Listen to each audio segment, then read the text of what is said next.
Good morning, everyone. My name is Elman, and I'm so excited to be here with you today. I work as the Chief Operating Officer for the Elman Peace Centre, based in Mogadishu, Somalia, and I am the chapter lead for the Extremely Together Youth Initiative, led by the Kofi Annan Foundation. Thank you for joining us at the Youth Leading Peace in Uganda and Somalia event, Lessons from a Year Like No Other. This event is brought to you in partnership with the Elman Peace, the Uganda Muslim Youth and Development Forum, the Kofi Annan Foundation, and the Kingdom of Denmark. Despite the global momentum around youth, peace, and security agenda, progress on the meaningful inclusion of young women and men shaping in peace remains slow. We are here to unpack all of that today. I can give you more background information into the Extremely Together initiative and the history that led us to this point where we are today. The late and great Kofi Annan, who quoted the notable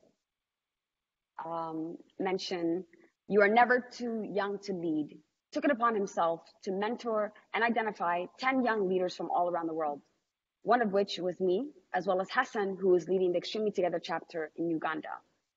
In order for us to both learn from his leadership, but also pay it forward, we were set out to develop the Extremely Together chapters in our respective countries to make sure that we are also providing this opportunity for learning to other young people in our communities as well. We're hosting this event today on the heels of just finishing 3 incredible days of a virtual exchange between the ET chapter in Uganda and the chapter in Somalia. The event today is focused on reflecting on the young leaders from Somalia and Uganda's experience of using theater, community radio, community dialogue, social media campaigns, and training to engage young Ugandans and Somalis in concrete actions to promote and prevent violent extremism. Today, we will hear from different panelists from both the Uganda chapter as well as the Somalia chapter, and we'll also be joined by field experts. And we can begin by hearing from one of the Extremely Together young leaders from Somalia. Allow me to invite Abdulrazak Bashir from the Extremely Together chapter in Somalia, who will just give us a background into his participation into the Extremely Together Somalia chapter and share some of the lessons that he's learned from the field. Abdulrazak, over to you. And hello guys, my name is Abdulrazak Chofe. Glad to be here, glad to meet you. My name is Abdulrazak. I am part of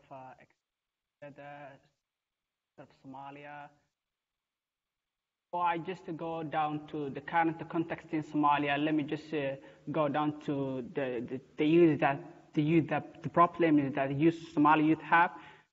Youth in Somalia are facing a lot of challenges. I distinguished our experience into 2 parties. First, the youth are the most vulnerable of Chinese extremism group.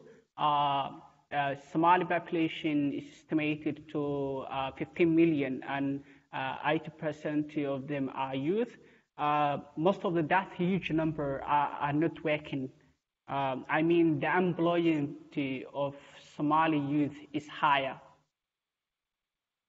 In Somalia, 2012, the transitional period ending, the former President Hassan Sheikh Mahmoud had formed a system called federalism. He also established 5 member states. One is Puntland, Jubaland, Galmudug, Hirshabelle, Southwest. And there was a lot of challenges when these federal members of states had been established. There were a lot of challenges that were emerging. And there are also a lot of problems, which is there was a conflict between the federal member states and the federal government of Somalia, which was based on the resource sharing policies and elections, which is very important to the country now. And also,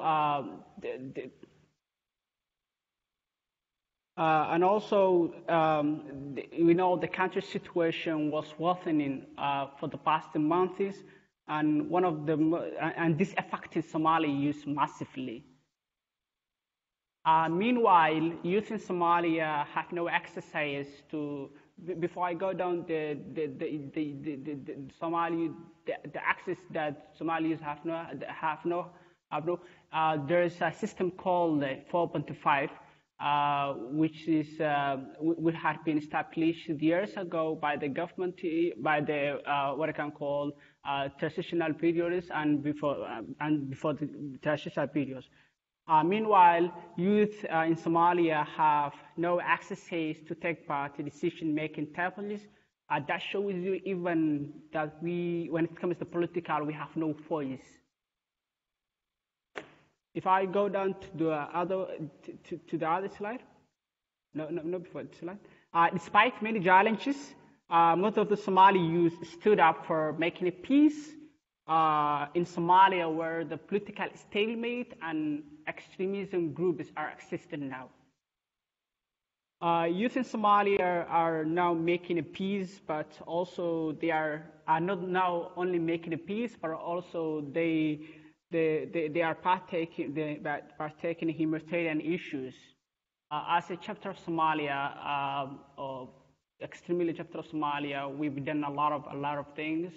The first thing we've done is promoting awareness of district levels. We've gone to IDPs camps where we address to them the effective that extremism ideology have, and also we ourselves, the members of the extremely together, we got a training, even a capacity building training, which many new members have been given by the previous members. And also we've done food distribution for IDPs camps.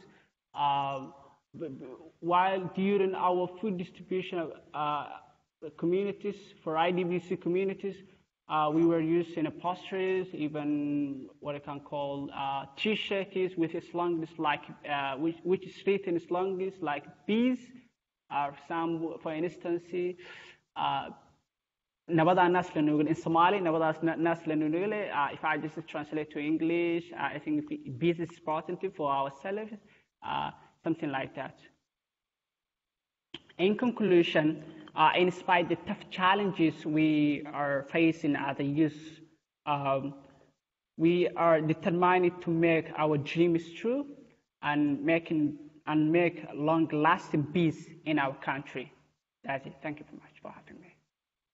80% youth population in Somalia, an inherently discriminate system based on tribalism, a context of violent extremism that preys on the double vulnerabilities of youth. Yet, in this, we have resilient and defiant young people standing up for the peace they know is within reach. I'll be moderating this event today jointly with my colleague, Hassan. Hassan, please, welcome. Good morning, everyone. My name is Hassan Ndugwa, and I'm the Executive Director of the Uganda Muslim Youth Development Forum. And I'll be your co-moderator with Elman. Yeah, I'm excited about this event after the lessons that we have been sharing as Extremely Together Uganda chapter and the Somalia chapter. So we are here in Uganda and in Somalia. We are joined by different people from the civil society, people working to prevent and counter violent extremism, and people who are doing peace-building work. So many are joined online as well. And at this point, I would like to welcome the ambassador of Denmark in Uganda, His Excellency Nikolai Peterson. You're welcome.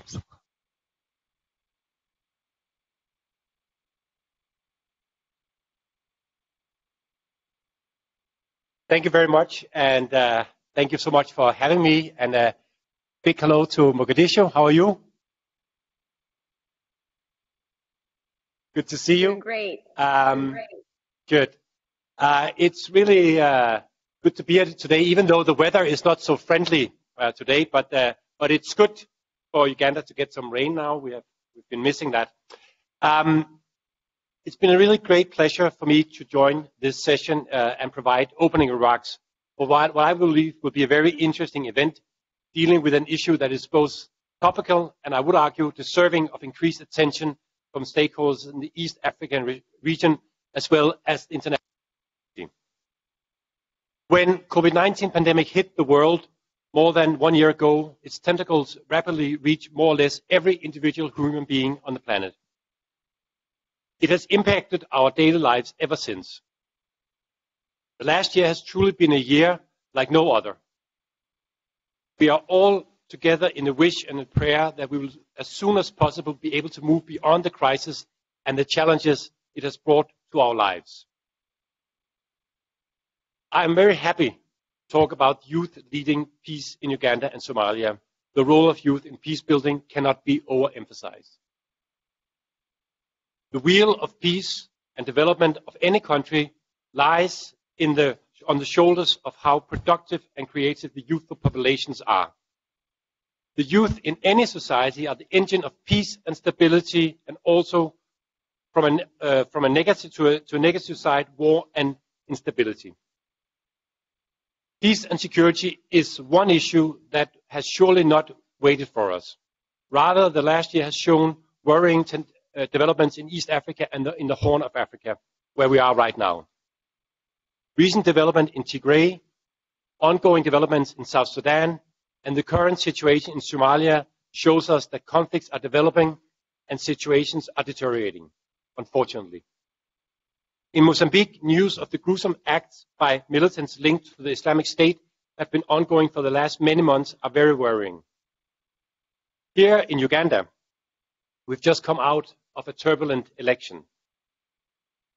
Here, the youth played a very critical role in these elections. Of course, on the positive side, many youth were positively involved in working for peaceful elections. I witnessed it myself when I was out in Moroto watching the elections, and I was impressed by the energy and enthusiasm of so many youth.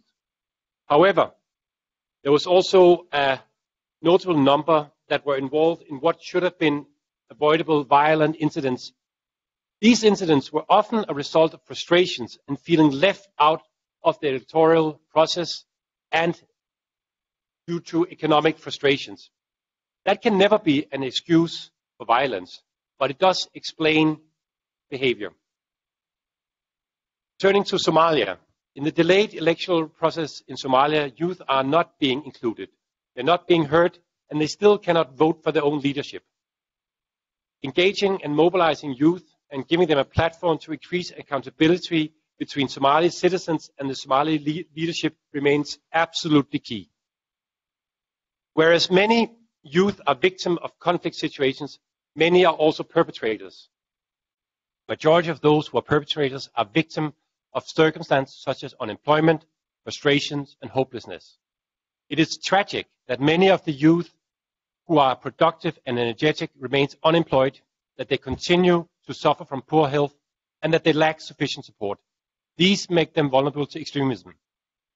We are all aware that youth are the foundation for every society. Their energies, inventiveness, character, and orientation defies the pace of development and security of a nation, since youth play a vital role in post-war community reconstruction. They play a vital role in maintaining peace in tense situations, as well as in preventing post-conflict disorder. We, as development and peace partners and workers, need to put it on the agenda to work very closely with the youth in promoting national, regional, and global peace. Being a representative of the Danish government, I'm glad that Denmark has a strong policy for engaging with and together with the youth. And this is not only at development, but also at policy level. And we do hope that through this kind of engagement, youth participation and agenda are not only enhanced, but also strengthened. However, this does not mean that we are already doing enough. We need to do more, and we need to make it better at our respective capacities. At this point, I would like to recognize the Danish Minister of Foreign Affairs. So glad to see all the banners showing my my country. I want to recognize Extremely Together. I want to recognize Kofi Annan Foundation. I want to recognize Ugandan Muslim Youth Development Forum and Elman Peace Partnership and Works. The Elman Peace Centre has changed the way the community and authorities treat former child combatants. It sets a global example for how best to rehabilitate and reintegrate youth who were formerly engaged in violent extremism. Denmark's commitments toward youth, and especially in dealing with the prevention of violent extremism, is encouraging. But it's also challenging us all to do more. In addition to appreciating the positive roles that the youth who are involved in this program, are playing, I would like to end by encouraging all the youth out there to collectively work for peace in your communities and in your nations. Work together as a team, build good networks, and do not tire in doing the right thing. Do not give up your struggle for peace. You owe it to yourself and to your communities to secure a happy and peaceful future. Thank you very much. Thank you, Ambassador, for these sobering words and for really framing the platitude of issues in Somalia that youth face every single day. You referenced both the challenging political environment in Uganda and an electoral process in Somalia as well too. And this is something that was repeatedly discussed and voiced as a concern by the young people that met together through the virtual exchange. What we see in Somalia today, as Abdulrazak also presented in his presentation just before your remarks, is that young people are desperately trying to be engaged and included in the political process, yet they are systemically excluded at each passing opportunity. What we saw over the last couple of days when we met at the virtual exchange is that young people are not waiting to be invited to have a seat at the table, but they are creating their own tables. They're creating their own partnerships and networks through Extremely Together to make sure that if they are not invited formally, that they create their own table. We're going to have presentations. Already we had from Somalia, the presentation of the ET chapter activities, what they've been doing over the last 1 year. And coming next is a presentation from Uganda by Hawa. Hi, everyone. So I'm going to be sharing briefly what Extremely Together Uganda chapter has been doing. I'm going to start with Uganda's context. Uganda's context has had the threat of violent extremism is ever present in Uganda. And in our history, we've had the ADF, LRA, and Al-Shabaab who have conducted terrorist activities in the country. The ADF remains the most active violent extremist group in the country, with recent studies in the BRICS 2019 that reveal that it's recruiting youth from Uganda, especially those in Eastern Uganda. A March 2021 report by the George Washington University Program on Extremism, titled The Islamic State in Congo, has also revealed that the ADF now based in Congo is affiliated to ISIS and the Al-Qaeda.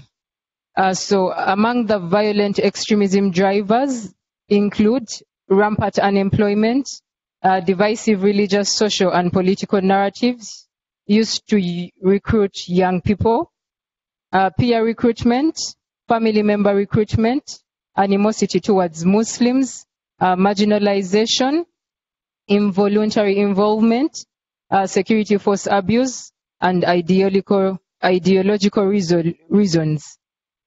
So Extremely Together Uganda chapter is a Kofi Annan Foundation initiative that was launched and started in 2018 after a training workshop in Kampala in which Hassan Ndugwa and Elman, the 80 global young leaders, trained us. In this training, we were comprised of 20 young leaders from very diverse backgrounds, and this united us to increase youth participation in peace building and prevention of violent extremism. Among the activities Extremely Together Uganda has implemented, we have refresher trainings. These trainings, we've always had these trainings to remind us of what peace is, what conflict resolution is, conflict analysis, and so many things to do with conflict resolution and PVE. We've had community youth dialogues both in Kampala and in Eastern Uganda. In Eastern Uganda, particularly in Bujiri district, because the Eastern region has been fond of VE. We've also had Peace Club engagements with 2 schools, Kansanga Seed School and Katwenuri Secondary School. In these schools, we've done so many things. We've also had theater workshops with students from these schools. And last year, we managed to have a Peace Theater Festival. It's on our YouTube channel. If you can check it out, the link is there. We also participated in the annual Peace Gala last year to commemorate the International Day of Peace. And to commemorate the International Day of Peace, among the achievements that we've had recognition of our work by different actors in our communities. These are Kampala and Bujiri districts. Chapter leaders have offered PVE and peace building trainings to other youth, especially those in school. We've had 2 extremely together young leaders, Derek Mugisha and Irene Agudi, who have involved or incorporated peace work in their environmental activism that they do, We've also had Kambale Rogers, who has just recently completed a USIP online peace building and conflict course. He aspires to be a peace and conflict trainer for the chapter. We've contributed to the National Youth Manifesto process, and this process involves identifying and advocating for youth priorities in service delivery by aspiring candidates and political parties. We participated in the annual Peace Gala last year with, the UN theme that was shaping peace together, and our sub-theme called Peace is My Legacy. And we've had Extremely Together Uganda engage in different advocacy networks, and these include the Youth Coalition on Electoral Democracy. They also include CISCAV. CISCAV is the Civil Society Coalition Against Violent Extremism, and we've also engaged with authorities on the National Technical Committee on the PVE strategy. The National Technical Committee is the one that suggested or came up with the national strategy on preventing violent extremism. So we've also engaged with it.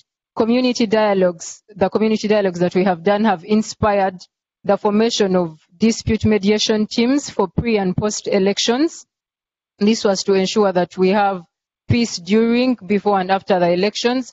The community dialogues have also created a platform for youth to access information on available government opportunities in their areas, like the Youth Livelihood Program and so on.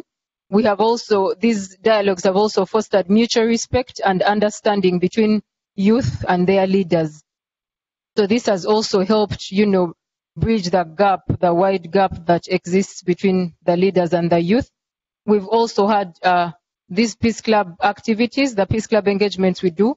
They have inspired schools to initiate peace building programs within the school system. For example, Kansanga Seed School has created a calendar for peace activities, and these include community service, visiting the sick, and cleaning neighborhoods. We launched, Extremely Together Uganda launched its social media platforms last year in June, and we have Instagram, Twitter, Facebook, and among the challenges that we have faced, the first one is the COVID-19 pandemic limited the numbers the project could reach directly. We had to, sometimes instead of doing dialogues, we opted to do radio talk shows to engage with the communities. The lockdown affected physical planning meetings for the ET chapter activities. The school calendar greatly affected our planning for Peace Club activities because, this lockdown, banned schools from being open until recently. So we've also had certain times we've had low levels of commitment from some of the chapter members. I think this was also because of the challenges, the consequences COVID-19 had on us. We've had massive criminalization of youth, especially during the electoral process. The youth are usually criminalized. They are arrested, kidnapped by a reason we don't know. So sometimes they would counter our narratives, our peace, narratives. Community leaders' understanding of the problem of violent extremism is a bit low, which impacts on their response mechanisms. So the lessons we've learned: dialogue environment needs to be less intimidating for the youth And this informs our engagements. Like when we are doing dialogues, we have to create an environment that's a bit casual and informal so that youth can ably express themselves without fear. And then using local dialects in conversations with authorities gives confidence to the youth to freely express themselves. So these dialects is if you use a story that's local or that the youth can relate to, it gives them confidence to express themselves because they relate with what you're saying or what you're using. We've used using art, music, and theatre to communicate youth roles in PCVE is a strategy that youth enjoy, but we realized it needed more time as we learn together with the students. So this is a lesson we learned during the Theatre for Peace workshop. We've had young peace builders need space and an enabling environment to implement their ideas. Sometimes the peace work we do, sometimes our authorities take it negatively. You know, they think you're anti-government, or they take it in a way that its security is supposed to address certain issues. So sometimes the youth feel like this space is not enabling, or this environment is not enabling for them to implement their ideas. And also the youth needs support from authorities and communities in terms of access to relevant information and offices at local and national level. We've been engaging so many government actors and district leaders during these dialogues, and we noticed that they actually need support from these authorities to actually have access to information, because sometimes the opportunities are not there. Maybe the opportunities are actually there, but the youth do not have this information. So they need to have access to this information. And lastly, young peace builders need role models as sources of inspiration and guidance in their work. As a Kofi Annan Foundation initiative, we learn a lot from Kofi Annan, his quotes, his messages, his speeches, and also these youth have embraced new peace builders as role models. For example, some of them take Hassan Dugwa to be a role model, they take Elman to be a role model, they take Ahmed Haji to be a role model, Maya Angelou, and so many others. So these inspire them to actually ensure they participate actively in peace work or peace processes.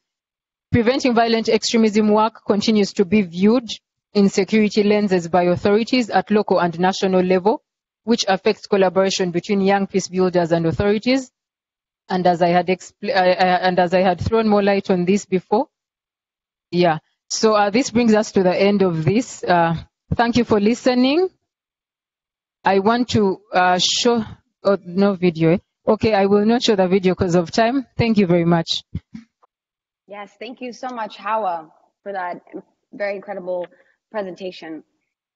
All of you have logged on today, did so because you care about Uganda, you care about Somalia, or the 700 million people under the age of 30 throughout Africa. You believe in the potential of youth to be peace builders. And from the presentations from Hawa and Adrsa that are representing the youth chapters in Uganda and Somalia, you heard about the ways in which youth are leading in incredibly difficult challenges today and not tomorrow. So we want to hear your voice. So type your questions in the chat, tweet them to us using the hashtag #ETExchange, and Hassan and I will pick them up. For our next session, we will now invite our panelists to share some more thinking around the topics we're discussing today.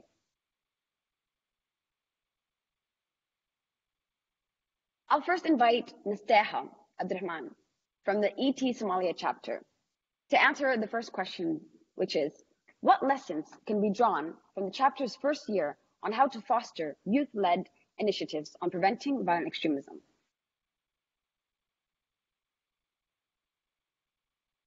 Thank you, Ewad. Actually, I have 6 main points that I want to share with you regarding the lessons learned. In the interest of time, just I'll proceed. The first one being increased youth political engagement through youth awareness in governance. Building opportunities for youth to develop a sense of purpose and meaning through civic engagement increases their sense of self-efficacy, leading to resilience.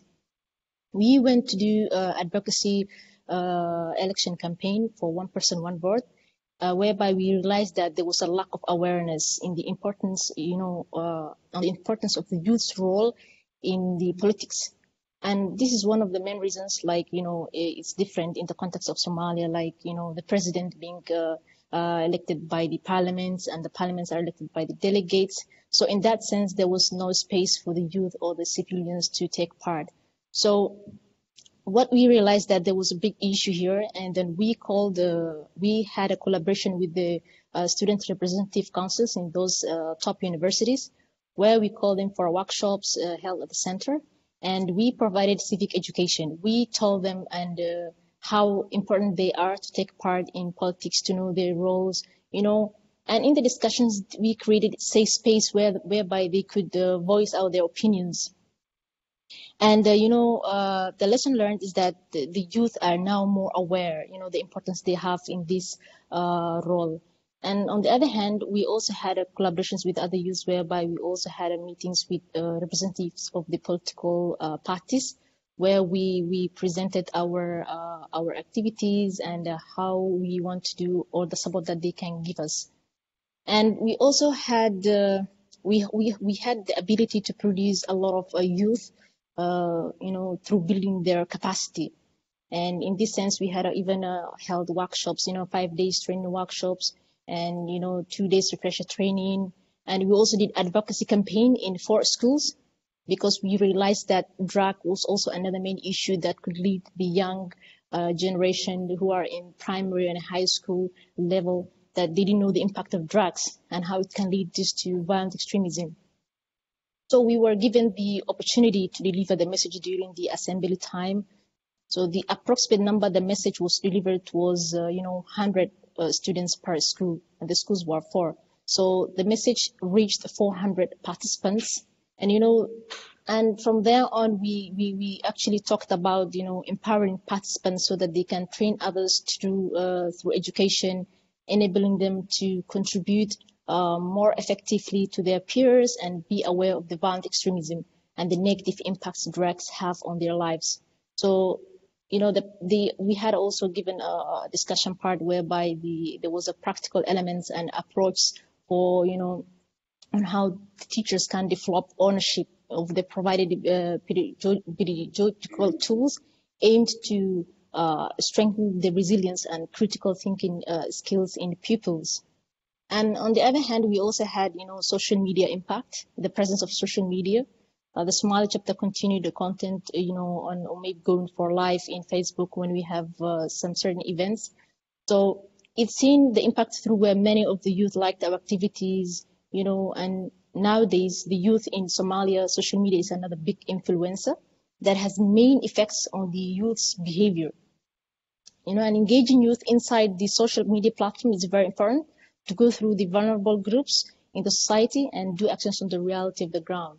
So over 40 youth acquired a lot of information about the Extremity Together Chapter Somalia and expressed their willingness to join and work together for the bigger goal of fighting against violent extremism. And as the ET Chapter Somalia, we gave them, opportunity to voluntarily register when we have our trainings and workshops conducted, face to face. And we also had reduced pull factors to extremism through addressing of inequalities brought by unemployment, promoting the inclusion of youth in political, economic, and cultural realms. Because violent extremism has no borders, religion, or ethnicity. Yet, there are areas of poverty and equal access to resources and opportunities. So for youth who are vulnerable to gang recruitment, drug use, criminality, so many youth turn to this antisocial behavior because they bring a sense of meaning and belonging and recognition. And it's important that youth participate in violent extremist groups have not necessarily been radicalized. They participate for material reasons, including, personal or for income purpose. The last point I would say is about, increased network among the youth on peace building and human rights, because we have conducted frequent online youth dialogues and PV-focused exchanges with other youth organizations. So this youth stood a common ground on the need to invest in human development, in building the necessary skills of youth and vulnerable communities to reduce shocks emanating from the coronavirus. And it's also reflected the need to build partnerships with stakeholders, including the government, to provide essential social amenities in the prevention and recovery post-COVID-19. So I think I would lastly close with my words. So The Somali chapter. We actually want to ask you to close because at this segment, we are having a conversation. So I definitely want to come back to you and ask you more questions on all the different things that you mentioned right now. But we want to make sure that we're also hearing voices from the other panelists too. So can I please turn now to Hassan to invite our next panelist to speak, and we're going to come right back to you with more questions. So no closing remarks.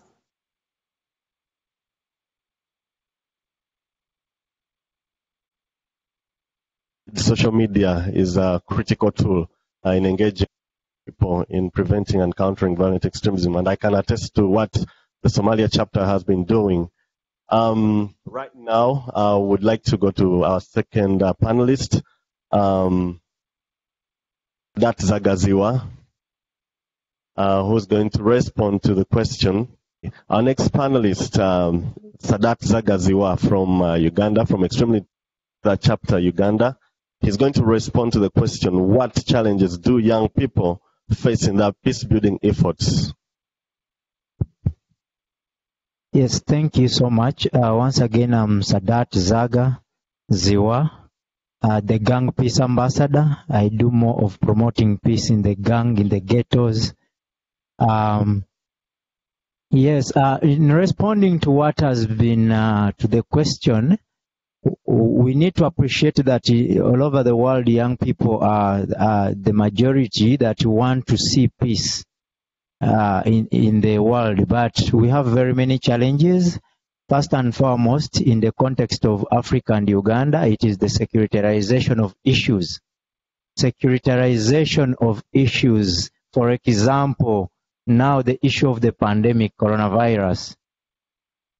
It is regarded as a security issues where security players are the ones to take course in every mitigation efforts. You realize that in Uganda it was a lot of curfew, a lot of everything, security everywhere. So this denies an opportunity to the young people to be able to play a tremendous role in ensuring that as well they have something they are contributing. At the end of the day, we've seen a lot of violence escalating during these pandemics in various countries. We've seen also domestic violence. For starters, we've seen domestic violence also coming at play because of this pandemic. And the issue is securitarization. Once the army, once the government, once the state takes on an issue, it means it is limiting other players from playing a tremendous role in ensuring that at least we have peace. And as well, we've had very many elections in this arena during the pandemic, and you realize that a lot of enforcement of different SOPs have been at play, denying young people an opportunity to be able also to play a tremendous role, denying young people an opportunity to also be able to contribute meaningfully to such kind of pandemic solutions. Then another is you realize that we also have the bad politics. When I talk about the bad politics, it is where we have politics that does not allow in new or fresh blood to also show cause. And it is only the giants that are assumed to be the giants forever. It's like now what is written in the Bible, that forever and always. So they believe maybe tomorrow they are not leaving the world. They believe maybe tomorrow they are not. They are there to stay, so they are not giving space for young people to also come in. For example, when you look at most of the peace builders, the peacemaker all over the world, these are adults that give us no room to also come in and suggest and play a part. When you look at the different envoys that are deployed in different countries, war-torn countries, you realize that literally we are going to have no young person on that envoy. So at the end of the day, we are also limited. Then also we have the lack of motivation. For example, in Uganda, at least we are happy. We have Ahmed Haji, we have Hassan, we have Uganda Muslim Youth Development Forum, and Extremely Together. At least young people have been exposed to this opportunity of having role models, people that motivate them, people that give them capacity. and at the end of the day, they have a role. Then the gender inequality, lastly, okay. I'm sorry, Sadat, we have to close that and give an opportunity to the speakers. Now to Mr. Wilson Magomo, the National Technical Committee on PVE representative. I just want to understand from what Sadat Zaga has shared, how do the Ugandan authorities enable youth leadership in peace and security, and how can they help young peace builders overcome the challenges mentioned by Zaga? Well, thank you very much. I hope I'm being heard for the purposes of people who I'm interacting with for the first time. I'm called Magom Wilson. I'm a commissioner of prisons. I'm in charge of safety and security. And I'm a member of the National Technical Committee. So the committee was formed by government to draft the National Strategy on Prevention and Countering Very Violent Extremism. I was requested to stand in for Mr. Waswa, who is the senior commissioner in charge of counterterrorism in Uganda Police. Now, the question which I've been requested to discuss with you is how has Ugandan authorities enabled the youth in peace and security? I think when I got this question, I wanted to get into details, but I was told that it was going to be sort of an informal discussion. But what is very key here is two issues, peace and security. And why would we require the Ugandan youth to be so much involved in the issue of peace and security? And to understand this further, you have to know, to understand what disrupts peace and what causes insecurity. And this will go in line what challenges the youth do face.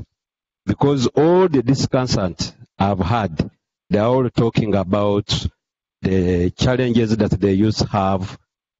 There's no doubt that almost 3/4 of our Ugandan population, they are youth. That there is no question about that. But what challenges are they faced with? The challenges are unemployment, being excluded, like the previous speaker has been saying. So in decision making, they are not empowered in terms of economics, socially, and politically. That is where the question actually is centering around. So what has Ugandan authority done? The Ugandan authority has looked at 3 areas. One, inclusiveness. That is involvement of the youth and the participation of the youth in the decision making. And that was well done in the 1995 Constitution, which spells out the roles of young people in participating into the decision making of the country. If you look at the Local Government Act, if you look at the National Youth Councils, it all takes care of the youth. The second area is empowerment, which we are all talking about. Empowerment in terms of making them have access to the resources, and that is what the government has done. That is mobilizing the youth in groups to make sure that they are given the resources that they require. They have also undertaken on the role of skilling the youth, because the biggest challenge of most of these youth, especially if you have divided them into groups, we have youth who are at school, and then we have youth who have dropped out of school. Now, most of the youth who have dropped out of school, they are unemployed simply because they don't have any skill that can enable them earn a living on the market. Right now in Uganda, if you go to this youth who have skills like in carpentry who have skills like in machinery work, who have skills like in bricklaying. For them, they have no problem of unemployment. It is the youth who don't have the skills who are facing a lot of challenges. Those who have those skills are making a lot of money. So that's why the government has taken on the issue of skilling this youth. Say, for instance, there has been a program under the office of the president, purposely to skill young ladies who have dropped out of school. Many of them have been trained in tailoring skills, shoemaking, some of them in making cakes and the like. So that is how the government of Uganda has tried to empower the youth. Then when you go in the Ministry of Gender, there are some specific programs like the Uganda Youth Livelihood Program, which is there specifically to avail resources, capital to the youth who have dropped out of school. And this has enabled most of the youth to have capital on their own to start the business.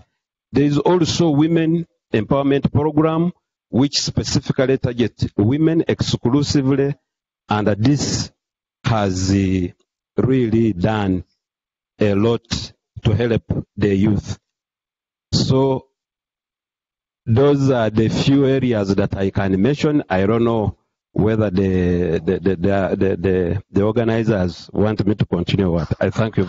Yes, thank you so much. That's all very, very important messages, and we definitely hope to come back to you to ask you some questions as well. My question now is going to be to Julius Kramer, the UNSOM Youth Advisor to Somalia. You've heard now how ET in Somalia is working on peer-to-peer capacity building, leading PCDE initiatives in schools, through social media. You also heard from Sadat from Uganda mentioning a frustration that many young people have that UN envoys or UN advisors are often so old themselves and far removed from the issues that youth care about. We see the UN is changing by having a young youth advisor like yourself for Somalia. So that's great news, but would you please respond to the question of how does Extremely Together, an experiences shared in Uganda and in Somalia, resonate with your portfolio, with UNSOM's work on youth, peace and security? Thanks, Ilwad. And it's been an absolute treat to listen to the stories and experiences of Abder Isaac and Nasteha and Sadat and Hawa and now most recently Ndugwa, who mentioned some important points. And I think, at the end of the day, what I'm hearing is that many of the issues come from an unfair distribution of power, and oftentimes also about the shortcomings of institutions to build on the power of young people's leadership. And I think, as Ndugwa said, youth skills are crucial, but what I think is important about the youth, peace and security agenda is that it also brings attention to the importance of skills and competence of non-youth to ensure that politics are more inclusive and more participatory, and that peace is built in a sustainable and inclusive participatory way. So I think the title of this event, Youth Leading Peace, I think it's important, not because young people usually have formal power, because the truth is, and what I hear from colleagues in Somalia and Uganda is that young people are more often than not excluded from formal power, but because young people carry informal moral authority as trusted community actors. And I think Extremely Together proves that more than anything, that young people understand the complex realities of their communities, understand the true meaning of peace, integrating social and economic and environmental and political components, when many decision makers are too narrowly focused on the political and security dimension. Young people use a wide range of ways to mobilize and to create change, from social media to community projects. Short point about what UNSOM or the UN in Somalia is doing. Our mandate is to ensure the full, equal, and meaningful participation of youth in everything from reconciliation and peace building to elections. So what I hear from colleagues in Somalia and Uganda very well resonates with my understanding of the problem as well. And youth exclusion from politics in general is also reflected in their exclusion from processes at a local level. What I think we can do more, and where I'm learning and what I'm thinking about hearing from the young peace builders is, much more can be done on the institutional level, and the UN will, try to get better at on the institutional level, mainstreaming and understanding of young people across the spectrum of issues that the UN is engaged with. In our partnerships with the federal government, federal member states in Somalia, international community, civil society, and shifting the conversations to how do we ensure the capacity of institutions to ensure young people's participation, not only young people. How do we make sure that young people don't hit the glass ceiling when they engage with decision makers? How can institutions be better partners to young people leading peace building? A concrete thing that we're doing right now is we're partnering with the BUILD initiative in Somalia to co-convene a training for young political candidates in this electoral process from across Somalia and across this political spectrum. So that's, of course, one way that we're making sure that young people have the skills, but even more so, we hope that this will lead to a conversation with institutions. So what the UN can commit to doing even more is, of course, partnering with young people, involving them at the early stages of program development, finding new and better ways of supporting and investing in youth-led initiatives through localized funding, and ensuring that the youth peace and security is continuously prioritized in all policies for peace and security that we work with. So those are some thoughts from top of mind. I'm looking forward to continuing the conversation. Thank you very much for those contributions, Julius. And I think that what has been consistently echoed throughout the virtual exchange between the youth in Uganda and in Somalia has been that the international community has invested so much in the institutions, into working with the government on political processes, but hasn't made the same parallel investment in youth and social movements.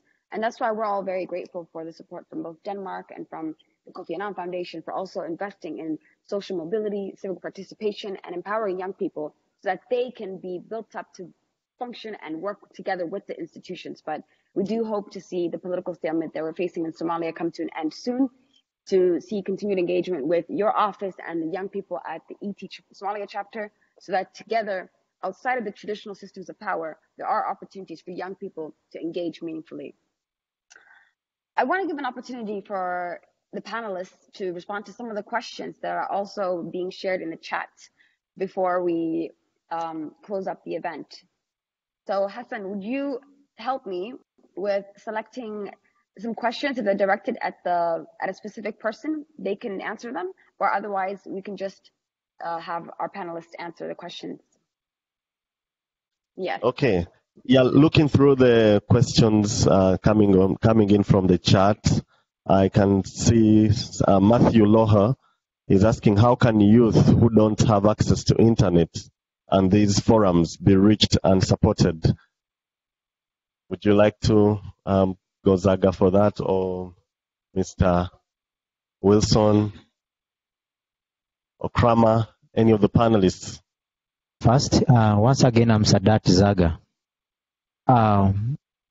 Yes, we appreciate that this is a global era and the internet has taken precedent, but then it does not limit us from engaging locally through our community dialogues, our community activities, those one-on-one, the inspiration talks, the exchange learnings. So I think those without internet can be able to be reached through those community dialogues, those inspiration talks and write-ups.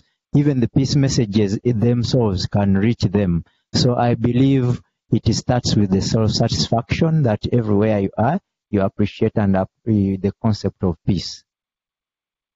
Maybe I'll pose the next question to Niftaha, young leader from Somalia. And would you feel comfortable answering the question that is on how can we promote peace during times of hardships in a country where there's an active insurgency? So how can we promote peace during this hardships times in a country like ours, for existing insurgencies and those who oppose the rising of peace. Mr. welcome. Thank you, Ilwad. Actually, these hard times, there are many different approaches. Like, it's not the hard security is not the only option. We have soft security. I mean, we see that the youth are always the ones that are affected the most. I think we should more engage youth, you know, in civic education, in a way that they learn the importance they have in this. What I mean by that, in Somalia, we know there's a system of 4.5, whereby it, you know, it shows very inequality, you know, and these community leaders, they always persuade young generations to believe that they are the leaders of tomorrow. So the youth shouldn't accept the fact that they are the leaders of today and tomorrow.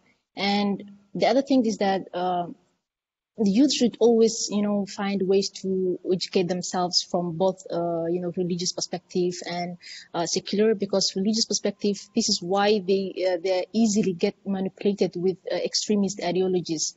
So I think we should also ensure young women and men's involvement in peace agenda, and to tackle those inequalities, you know, discrimination aggravated by also the pandemic and, you know, the extremist narratives.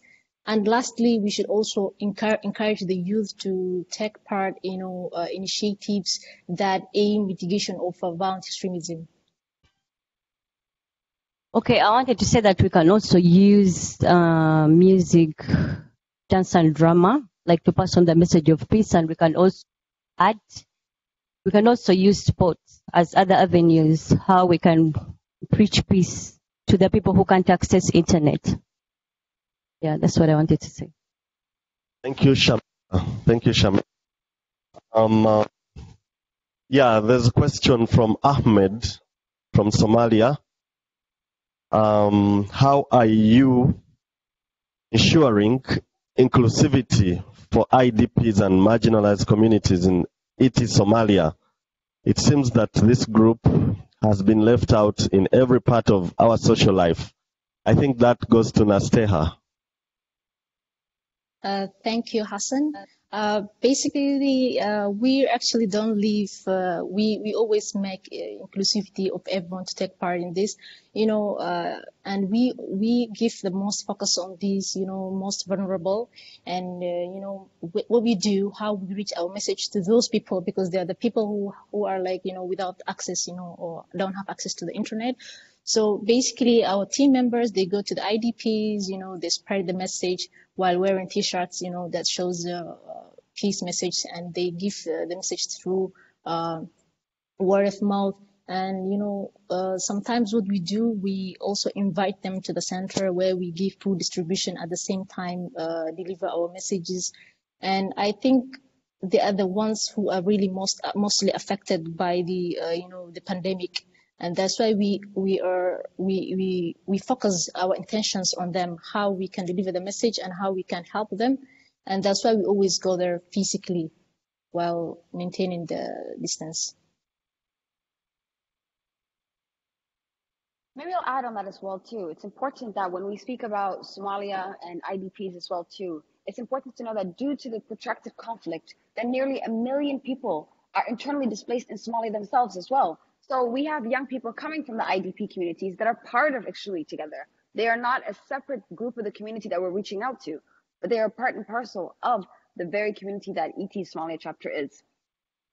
Since we're about to come towards the end of our session, I would like to invite both of our other panelists as well too, to share some other remarks and thinkings with us. We see some of the questions that we have in the chat now, young people joining from Kenya.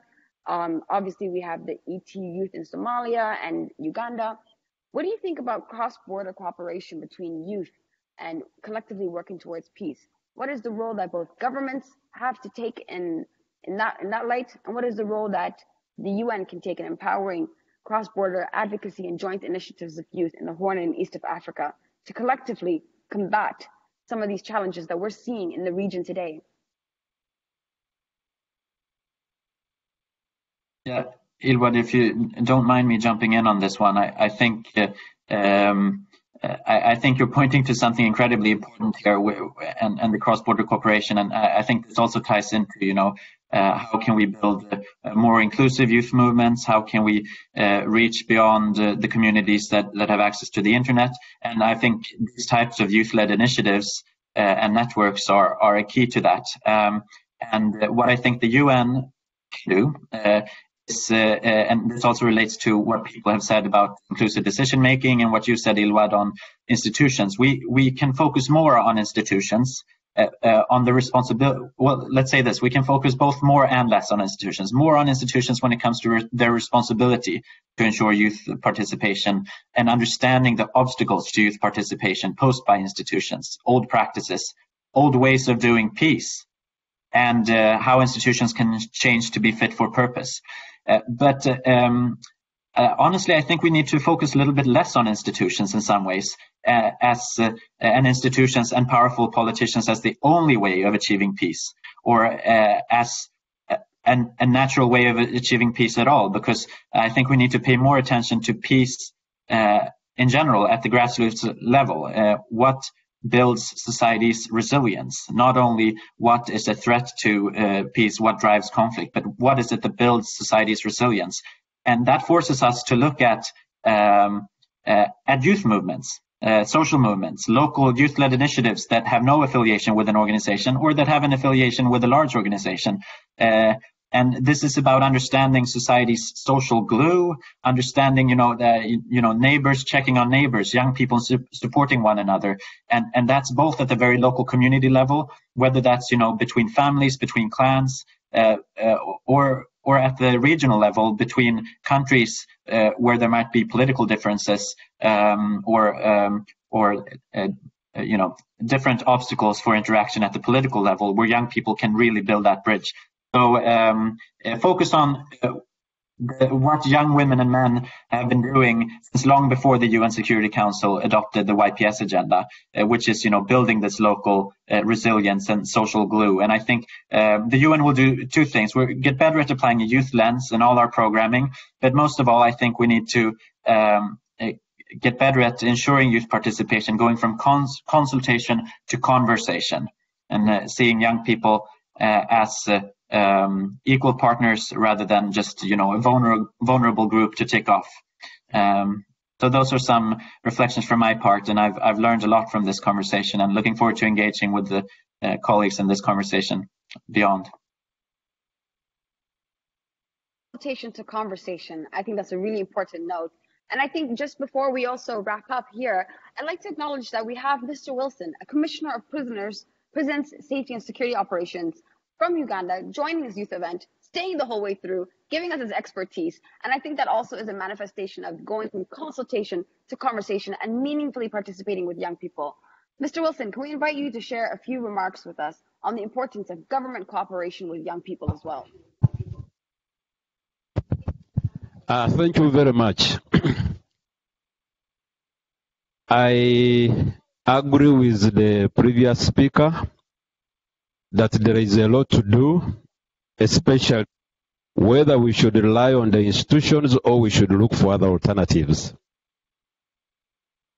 When I was requested to make some presentation, I was very curious. I went to Google and wanted to know what challenges are the youth in developed countries are facing. Because when we are talking about youth, we are generalizing. But whenever I was Googling, I was not getting anything. Everything was leading me to developing countries. Now, which means to me, what occurred to me, that the problem of youth, it is in developing countries. And we should zero down and ask ourselves, why? Why is it that we are having a very big challenge with the youth in the developing countries? Secondly, is that I've come to realize that when we are talking of youth, it is a transitional stage. It's not a permanent stage, and it's very delicate. Very delicate. When we are moving around collecting the views to feed into the national strategy in prevention and countering very violent extremism, we really found that there are so many factors that are causing a lot of challenges for the youth. And that's why the strategy was recommending that it should be all multi-sectoral, multi-institutional approach. So what the government should do should really understand the youth in that context, that they are in a very delicate transitional stage, so they need a lot of understanding. Otherwise, recommending only one aspect cannot really address the problem of the youth. Secondly, is that we have also, even us who are trying to champion the cause of the youth, we have to reflect on ourselves. Are we defining the problem of the youth adequately? You know, there is nothing which is as hard as defining a problem. The biggest problem is defining a problem. So we need really to go back and revisit. We have to review all these strategies we are recommending, because we are talking of internet. What is an internet? How can an internet solve the problem of the youth? By having, to me, actually, I find that having access to internet is more problematic than actually not having access to it. Because all this, when we are talking of the social, the WhatsApp, the influence that the youth are getting, it is stemming from the internet. So much as internet, as they call it, it is a necessary evil. It is good if you can use it well, but it can be problematic if you cannot use it well. So we need to go back and do the soul searching. I want to thank you very much. Well, thank you. Thank you very much, Mr. Wilson. And those are really important notes to leave off as well, too. The digital divide. With everything, there are two sides to every coin.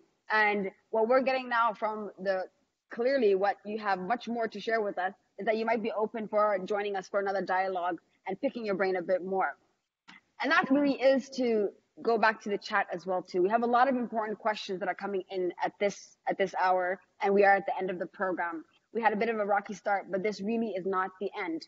We see that young people want opportunities to engage with other young leaders, with UN officials and experts, with government officials, and we're going to continue to create opportunities for that. I'd like to invite now Sophia Anson from the Kofi Annan Foundation to give some concluding remarks, but also to give you an indication on how you can continue to be a part of Extremely Together and what to look out for. Sophia, welcome. Thank you, Iluwad. Thank you, everyone. Good morning. His Excellency, dear panelists, ladies and gentlemen. I'm very happy to be here with you giving the concluding remarks. 1 year ago, the Kofi Annan Foundation helped to establish Extremely Together chapters in Somalia and Uganda. And today we have heard from the youth of these chapters about the impressive work that they are doing in leading the way to a more peaceful world and how their actions have helped spreading peaceful messages within their communities. And I would like to commend our young leaders from the chapters in Somalia and Uganda, who, despite a very challenging year, have successfully continued with their activities in very difficult conditions. I would like to also share some observations from our experience after working closely with the chapters during this past year. First, what I would like to highlight is the added value of youth-led peace efforts. As we have seen, young people have demonstrated agility to adapt their plans to the new reality of the pandemic, as well as knowledge and responsiveness to youth needs and interests. For example, by proposing activities related to the electoral context in both countries, as tensions were rising in the beginning of the year or even last year. Also, we are pleased to see so many efforts to support young people's role in building peace, as demonstrated by the examples we have heard today from the Extremely Together chapters, also Denmark's support to the youth, peace and security agenda, the creation of an advisor position on youth inclusive peace building within the United Nations Assistance Mission in Somalia, and the Ugandan authorities' efforts to take young people seriously in the efforts to prevent violent extremism. All these are important steps towards youth inclusion in decision-making. And we hope that these examples will inspire others as more progress needs to be made. And finally, In our work and consultations with young peace builders, we have observed a call for more youth-to-youth exchanges as a way to strengthen their peace-building work. This is something that the Kofi Annan Foundation aims to facilitate between the Extremely Together chapters as we move forward. The UN Security Council Resolution 2250 on youth, peace and security, adopted in 2015, has led to numerous policy documents, recommendations and conferences. However, the meaningful engagement of young people in the youth, peace and security agenda remains too little. Throughout the past year, Extremely Together has established chapters not in Somalia and Uganda, but as well in the Philippines and Pakistan. And these local youth-led approaches have allowed the ET chapters and the Kofi Annan Foundation to carry out comparative analysis on the push and pull factors of violent extremism and try out different approaches to prevent violent extremism, including art, music, sports, and many other different ways. And also, we are continuously learning about how to foster youth-led PVE through this experience. And we will use this knowledge to further implement PVE programming across regions, but also to continue advocating for further involvement of young people in the peace and security agenda.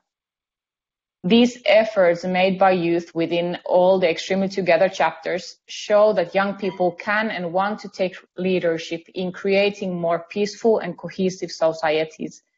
And we have further heard from the panelists today on how these actions can shape national and regional efforts to further engage youth in peace and security efforts. We believe that it is all the combination of all these efforts that will help to shape a more peaceful future. On behalf of the Kofi Annan Foundation, I would like to thank the Ministry of Foreign Affairs of Denmark for their support of the Extremely Together chapters, also the Elman Peace, the Uganda Muslim Youth Development Forum, and Extremely Together Youth in Somalia and Uganda for their hard work. All the speakers today for an engaging and insightful discussion, and the audience for participating. And in the future, I hope that you all join to follow Extremely Together on social media. On the occasion of Extremely Together's 5th anniversary this year, we will be releasing more lessons from our work. So I hope you join those efforts and stay updated on our work. Thank you very much and stay well. Thank you to all of our participants, all of our speakers, and for everyone that joined. Goodbye.